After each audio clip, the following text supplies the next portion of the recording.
네, 요즘 정치권의 가장 큰 이슈는 역시 부동산입니다. 민주당은 연일 집값을 잡겠다는 의지를 강조하며 총선 당시 소속 의원들의 실거주 이외 주택 처분 약속을 반드시 지키겠다고 밝혔는데요.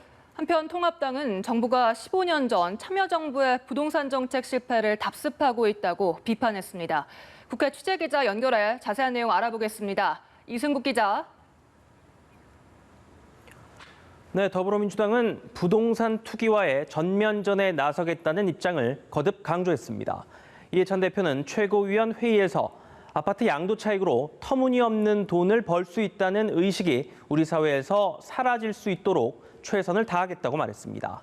김태년 원내대표도 당정 협의를 거쳐 다주택자 등에 대한 종부세 강화 등 7월 임시국회에서 우선 처리한 법안을 곧 발표하겠다고 밝혔습니다.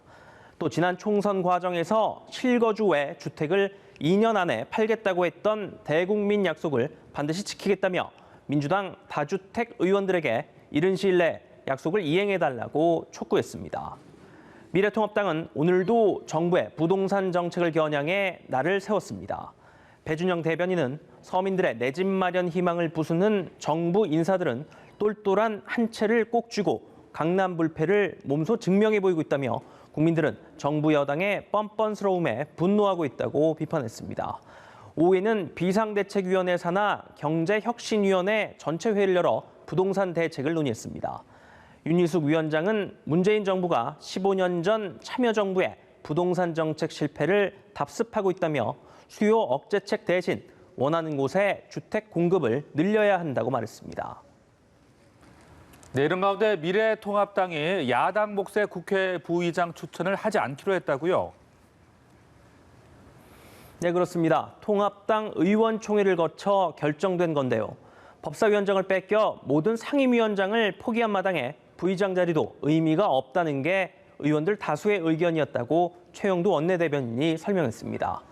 이에 따라 국회의장단 간 협의로 결정되는 국회 정보위원장 선출도 미뤄질 것으로 보입니다. 정보위원장 선출이 늦어지게 될 경우 신임 국정원장 인사청문회 역시 차질이 불가피할 전망입니다. 통합당은 또 법사위원회 소집을 요구해 추미애 법무부 장관과 갈등을 빚고 있는 윤석열 검찰총장의 출석을 추진하기로 했습니다. 네, 한편 어제 이낙연 의원이 민주당 차기 당대표 경선에 출마하겠다고 밝혔는데 내일은 김부겸 전 의원이 당권 도전을 선언하죠. 네, 그렇습니다. 이낙연 의원과 당대표 경선에서 맞붙게 될 김부겸 전 의원은 내일 오전 출마 선언을 합니다. 어제 광주를 찾았던 김 전 의원은 오늘은 전북 전주를 방문했습니다. 영호남을 하나로 묶어 끌어안고 2년 임기를 완수하는 당대표가 되겠다며 호남 표심을 공략했습니다. 어제 당권 도전을 공식 선언한 이낙연 의원은 언론 인터뷰와 국회에서 열리는 세미나 참석 등의 일정을 소화하고 있습니다.